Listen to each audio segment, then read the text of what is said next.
৮ থেকে ৯ মাত্রার ভূমিকম্প ঝুঁকিতে বাংলাদেশ। ভয়াবহ এই তথ্য দিয়ে ভূতত্ত্ববিদরা বলছেন, এমন ঘটলে সবচেয়ে খারাপ পরিস্থিতি তৈরি হবে রাজধানীর। বুয়েট বলছে, উচ্চমাত্রার ভূমিকম্পে রাজধানীর প্রায় অর্ধেক ভবনই ধসে পড়বে।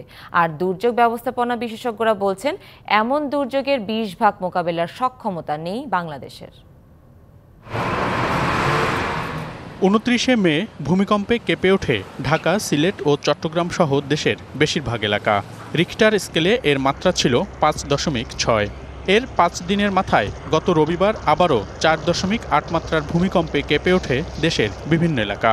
এই দুটি ভূমিকম্পের উৎপত্তিস্থলই ছিল মিয়ানমার। বাংলাদেশেও উৎপত্তি হয়েছে বেশ কয়েকটি ভূমিকম্পের। শুধু ২০২৩ সালেই দেশে কমপক্ষে ১১টি ভূমিকম্প অনুভূত হয়, যার মধ্যে ৫টিরই উৎপত্তিস্থল দেশের ভেতরে, ঢাকার দোহার, টাঙ্গাইল, সিলেট, কুমিল্লা ও লক্ষ্মীপুরে।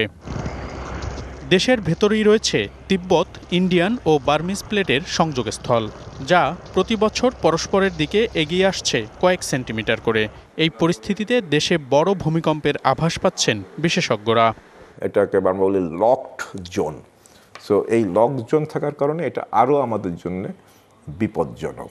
এখানে হাজার বছরে সেই বড় ভূমিকম্পটা হয় নাই, যার ফলে এখানে যে শক্তি সেটা জমা হয়ে আছে। ৮.২ থেকে ৯ মাত্রার ভূমিকম্প সৃষ্টি হওয়ার মতো শক্তি এখানে জমা হয়ে আছে। শক্তিটা ধাপে ধাপেও বের হতে পারে, আবার একবারও বের করে দিতে পারে। বুয়েটের গবেষকরা বলছেন, ৭ বা এর বেশি মাত্রার ভূমিকম্প হলে রাজধানীর প্রায় অর্ধেক ভবনই ক্ষতিগ্রস্ত হবে। লং টার্মে আমাদের কিন্তু এই বিল্ডিংগুলোর 50% যদি খারাপ থাকে বা 40% খারাপ থাকে, ওগুলো মজবুতিকরণের প্রক্রিয়াতে যেতে হবে। বাট যেগুলো ৬ তলা বিল্ডিং বা তার নিচে, সেখানে কিন্তু এই জিনিসটা সচেতনতার অভাব, বড়ই অভাব। নতুন বিল্ডিং করা তো ইজি, বাট পুরনো বিল্ডিংগুলোকে যাচাই বাছাই করে ঠিক করে ফেলা যে এই বিল্ডিংগুলো খারাপ, দেন ওগুলোকে মজবুতিকরণ প্রক্রিয়াটা শুরু করে দেওয়া উচিত। দুর্যোগ ব্যবস্থাপনা বিশেষজ্ঞরা বলছেন, এমন ভূমিকম্পের ২০ ভাগ ব্যবস্থাপনারও সক্ষমতা নেই বাংলাদেশের। আমরা অবশ্যই রেড জোনের মধ্যে আছি। ৬.৫ মাত্রা থেকে শুরু করে ৭.৫ মাত্রার মধ্যে যদি রিক্টার স্কেলে যদি ভূমিকম্প হয়, তাহলে ৪০ থেকে ৬০% বিল্ডিং সম্পূর্ণ ধ্বংস হয়ে যাবে এবং এগুলো ডেব্রি তৈরি হবে।